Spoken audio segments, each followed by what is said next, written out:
Well, welcome back to SAFC Live. It's the late show once again. Danny Collins and Elliot Embleton this time coming up with the goods. Yeah, he stepped up, didn't he? Come off the bench there and he's delivered yet again. You said it's got a bit warm in here. I think that's just the blood pumping after that result and left it late again, but we've got the job done. And I thought it looked like towards the end of the game, sort of 10 minutes to go, like they were coming on strong.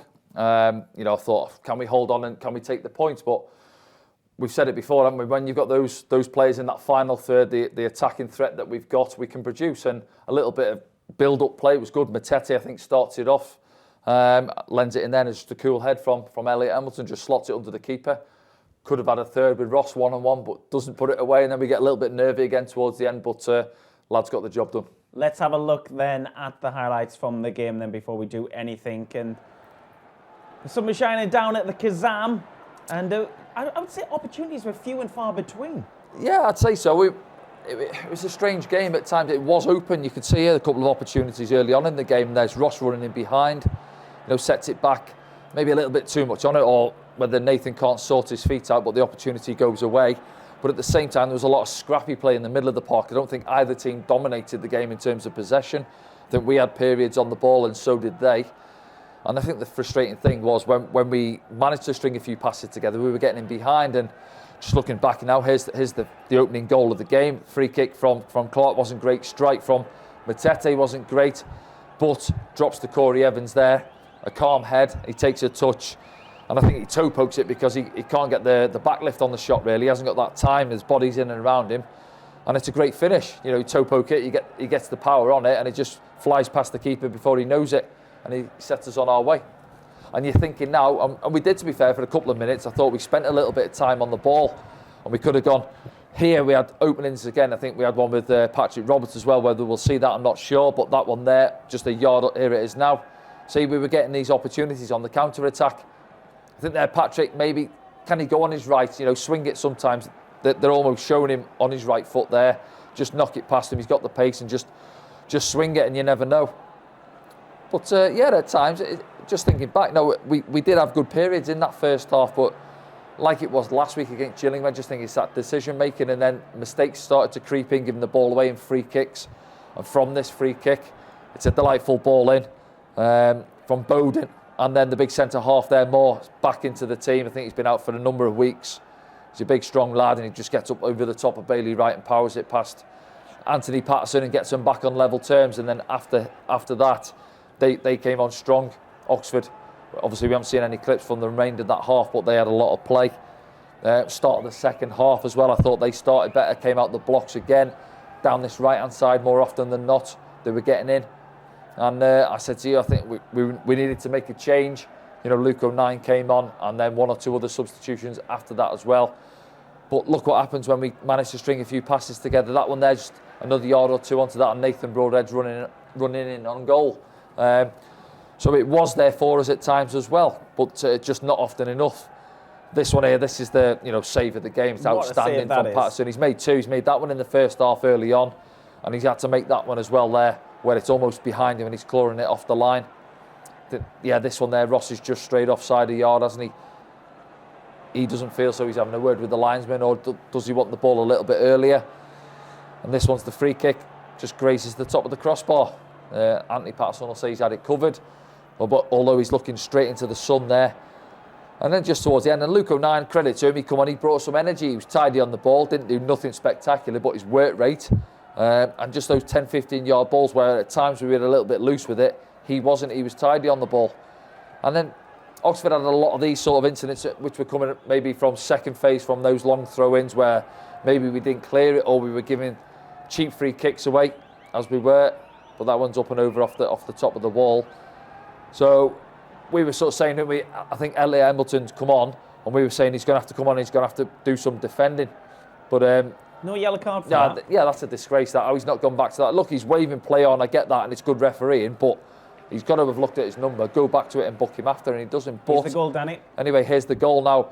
Lovely ball into Matete. He's driving in there, plays it into Luke O'Nien, into Ross Stewart. First time touch, cushions it into Elliot Embleton's path. Doesn't have to take a touch, passes it under the goalkeeper, and that's the game won there. But that is what frustrates me and what frustrates the fans, I think, is when you see how good we can be, when we're tidy on the ball, decision making, just move the ball through the lines. Look at that there. They've got numbers back there, but because we do the right thing, we're taking less touches on the ball, and it just opens up for us.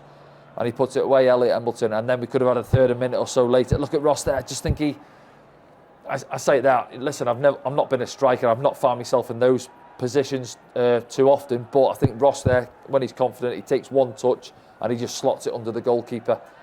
But the chance went away, and I said in comms there, Ross will be delighted that they've passed the post there, because it could have been 2-2 at the death.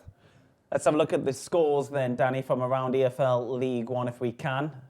Scores first, and then we'll show you the table. AFC Wimbledon 1, MK Dons 1, Bolton Wanderers 1, Sheffield Wednesday 1, Burton Albion 0, Plymouth Argyle 0, Cambridge United 2, Morecambe 1, Cheltenham Town 1, Portsmouth 0, Doncaster Rovers 2, Crewe Alexandra 0, Fleetwood Town 1, Accrington Stanley 2, Gillingham 1, Wickham 1, Lincoln City 1, Wigan 3, Rotherham United 0, Charlton 1, Shrewsbury Town 1, Ipswich Town 1. Now, let's have a look what it does to the league table, Danny. Sunderland back in the playoff positions, and it's so tight in there. It is ever so tight. Following that, though, you would think, Oxford, are they out of things now? I wouldn't say just yet. No, they've still got 4 games to go, haven't they? I think they'd have to win all those games, but I think if you're looking at the table there, big winners today are obviously Wigan, going back top of the pile, MK Dons drawing, Rotherham getting beat. Again. Rotherham are having a right sticky spell, aren't they? Yeah. Plymouth, point for them. They'll sort of be okay with that, I think. Keeps them there. A little bit of breathing space at this moment in time, but then you've got Sheffield Wednesday not winning. Ourselves, obviously, massive result there, and Wickham failing to win as well. So, look, it's still tight, isn't it? Wickham those have 3 played or a 4 game more than places. Sunderland. Yes, they have, to be fair as well. Yeah, so, ourselves and Sheffield Wednesday, either side of that, Plymouth and Wickham, as you mentioned, have played a game more. It's so interesting, isn't it?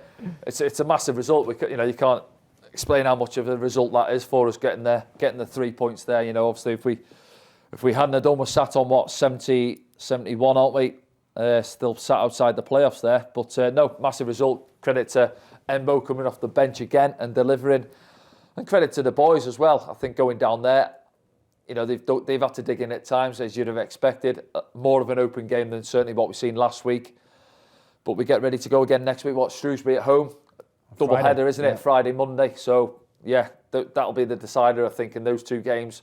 Easter weekend, big 6-pointers for a lot of teams there next weekend. Yeah, because if Sunderland were to win their next game, of course they've got a game in hand as well on Plymouth, which would be, the game maybe on the Monday, maybe by then. So let's hope so.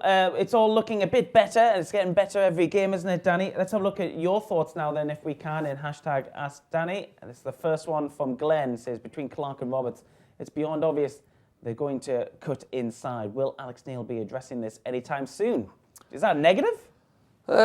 Listen, this has been a big talking point, this, for the last few weeks, and I've sort of had my say on it. And I think you look at a lot of teams in this day and age, they play with wingers on the opposite side to their preferred foot. Should we say that a lot of managers prefer it, where they can come in. If they do, then you need your wing backs or your full backs to get on the outside and provide the width. I haven't got any issues with it. I think if you're looking at Jack Clark, yes, sometimes I'd like him to knock the ball past the full back on the outside and back himself with his pace. He tried it in the second half, and I thought it was a foul. I think the centre half, McNally, I think just stumbled into him and blocked him off. But even if you don't fancy yourself on your weaker foot, and if it is a weaker foot and you're not confident using it, you can still try and go past your man and then do a little bit and get into the box. And I think Patrick as well, we spoke to him, and I think he prefers to play on that side. When he does come in there, the pitch opens up for him. You look at, going back to Jack Clark as well, his only goal he scored so far was it Fleetwood when he come inside on his right foot. Yeah. So that's what players playing on that side of the pitch can do. I haven't got an issue with it. Yes, it hasn't quite worked today, so I can see why Glenn's obviously asking the question.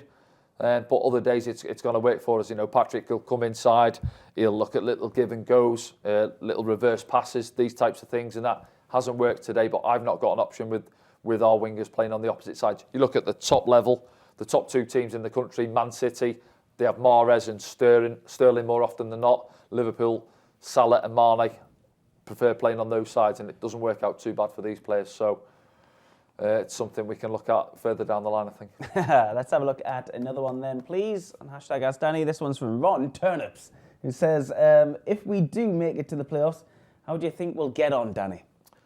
It all depends who you're playing. Yeah, well, you can look at that, and playoffs for me are a lottery.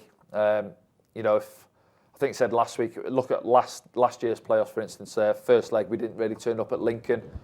So the tie got away from us. We did produce in the first half, didn't we, in the second leg? But you're giving yourself an uphill task if you don't perform over the course of 180 minutes in the playoffs in the semi-final to make your way just to get to the final.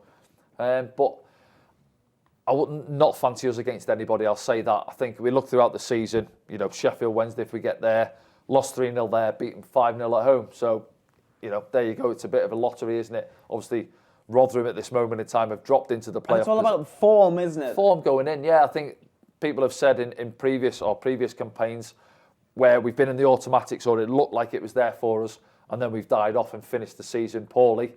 So it's that momentum's going the other way where you're feeling a little bit sorry for yourself and your form's gone out the window. Whereas at this moment in time, we're 8 games, is it unbeaten now? 8 or 9 games unbeaten. 1 win, 1 loss in 10. 1 loss in 10. So since the new gaffer's come in, so the lads are quietly going about the business. Confidence is there, not conceding too many goals. So that's a good foundation to build on if you're going into the playoffs. As you say, if you turn up in the playoffs, whoever we get, whether it's Plymouth, whoever's in there, Rotherham, just as long as we turn up and we've got our front lads firing, we're solid and organised at the back, I'd certainly fancy us to produce. But we've got this cloud over the club, haven't we, over previous playoff campaigns, certainly 2 at this level. Obviously, you go back to one against Charlton at Wembley, doom and gloom looking back at that. But I think if you ask this group of players, they won't look at that as much. Do you know what I mean? That's sort of over the club, and that's more to do with the fans, which have this feeling about playoffs, whereas the players, they'll go into it if between now and the end of the season, if we do secure a place, we go into the playoffs, you're confident. You've got to be. Let's have a look at another one then, if we can, please. This one is from Gary. Thanks for getting in touch, Gary. Pretty poor team performance, he says, today, but somehow got the win. Not much creativity in the whole team, and the amount of poor crosses, misplaced passes, and woeful first touches was unbelievable. Can't believe we won it. Is it good enough if we want to secure the playoffs, though, Danny? No, I'd agree with him for the majority of that. I think, yeah, it was quite a poor performance overall, but Oxford weren't great either. I said that in the commentary where we invited them back into the game. I thought we were pretty good up until we got the goal. Possession was given up by both sides quite easily, it was, yeah. Wasn't it, the amount of turnovers, especially through the middle of the park, I thought, I'm not saying that Jay Matete, come back in, done a lot of good stuff, was important, played a massive part in that second goal that's won us the game, driving forward, tidy on the ball, but there's a couple of times in the first half where he'd done the initial thing well, where he won the ball, stepped past his man, but then it was that next pass, either dwelling on the ball, getting tackled, or giving the ball away. But yeah, do you know what? He's asked that question there. Is it going to be enough to secure us a place in the playoffs? Well, if you look at recent performances, we've managed to dig in at home. Gillingham last week, it was okay at times in the first half, but would have expected more. Fleetwood, Crewe, weren't great performances, but were winning games. So you could say, looking at it from that side of things, if you're not performing well, but you're winning games, that's not a bad habit to have. But yes, when we are going to come up against the better sides, certainly, we've got to go to Plymouth. Rotherham have got to come here as well. We've got to perform better than what we are doing, I'd say. And then obviously taking that forward into the playoffs. I think we've obviously got enough in us to get over the line. With 5 games to go, I'd fancy us to pick up at least 6 points out of the remaining games. And will that be enough to get us into the playoffs? Probably. But is it going to be enough if we want to win the playoffs or secure the playoffs? We'll have to wait and see. Okay then, let's have a look at some of your thoughts then. A couple more remaining. Okay, this one is from Patrick. When does Ross Stewart come back? Seriously, though. Are opponents just keen in on him, or is he hurt or tired? He's watching in San Diego. Well, I said before, I think Ross, if he's not firing in front of goal, and he's been struggling in terms of chances created for him. Although we got one glorious one, didn't he, late on today? But in general, like last week, his touch for the goal though was so good. It was instinctive, just a touch to the right hand side. Yeah, he played in Embleton, so he's got, he's played his part, and he put himself about. Yeah, I think there was one first half, and I said there we were under a little bit of pressure, and that's where, when it comes up to Ross, he needs to stick it. He's got to, assess what's going on in the game and think, right, if the ball comes up to me now, I've got to make this stick, and allows the team to get up the pitch. And it bounced off in that one. He's played a lot of games. He's come in last season, almost playing second fiddle to Charlie White, didn't he? Game time was limited for him. This year, he's been the main man. He's got 22 goals. He's playing week in, week out. I think he's played the most minutes out of anyone in the squad. So he's probably a little bit of fatigue in there as well. He's been away with Scotland. Yes, he didn't play, but I think he trained with them for 9-10 days or so.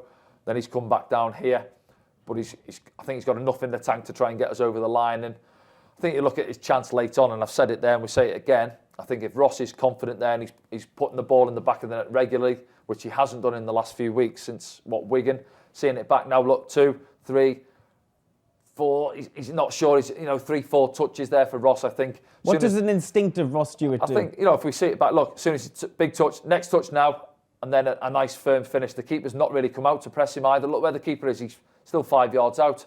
The defender's trying to get back at him. Yes, but I think he's took it maybe too close. I think a confident Ross Stewart. Look at his reaction there. He knows. Maybe look where's he striking there. That one. Do you know what I mean? Sort of just as he goes past the 18-yard line, I think pass it either side. Keeper's rooted in his 5 yards out, 6-yard box there. Ross can pick his place there, either side of the keeper, and I think that just comes, lacking in confidence. I'm not a striker. I've not been in that position too often, I've got to say. The opportunities I got were naturally off a corner, so it's first touch, but in those positions there for the striker, if you're calm. Look at Elliot Embleton, opposite of, and obviously Ross's chance there. Ross has played it to him first time, doesn't need to take a touch. It's just a lovely finish, passes it past the goalkeeper. See it back. That's what we're saying. Bailey Wright into Matete there, takes a few touches, into Luke O'Nien. Luke, 2 touches. Look, they've got numbers back there. Nobody's really locked on there. Lovely finish from Elliot, and that's what's been the difference today. Nice bit of composure under pressure, and 3 points back on the bus. Okay, let's have a look at the final one now here on #AskDanny. From Jacob, who says, would you mind telling Neil and Susan, hi, they're in Sunderland for a couple of weeks, so I'm having to watch alone from Portland, Oregon. Well, it's great to have everyone watching in around the world, isn't it, Danny? It is, yeah, and hi to Neil and Susanna over in Sunderland. I'm sure they've enjoyed the game if they've managed to watch it. But no, it's good to see the fans again, yeah, from over there in the States. Getting in touch, and nice afternoon or morning, whatever time it is. No, they're ahead of us, aren't they? Morning, sorry. Behind, behind us, yeah. So, a nice 3 points there for Jacob to enjoy for the rest of his weekend. So, hopefully there's 5 more to come. Okay, then. Thanks for your thoughts, everyone, on #AskDanny. We'll do it in the post-game programme, every game here on SAFC Live. Right, next fixture it's on Friday, so don't get caught out with that one. Good Friday, Sunderland are at home to Shrewsbury Town at the Stadium of Light, where we're broadcasting from this afternoon. 3 p.m. kickoff for that one, despite it being on Good Friday. So that's the next time we'll be on air. So we'll be on air from 2:30 for that one. And I might be wrong in saying, however I'm going to say it, because it's not a Saturday at 3 o'clock, you should be able to purchase it within the UK. But I imagine the club's comms team will go out with the information on that one during the course of the week. And it'd be really interesting as well to hear Alex Neil's thoughts on today's game, which you will be able to see at safc.com and across their social media channels following this programme. Until next time then, we'll see you soon. Enjoy your weekend.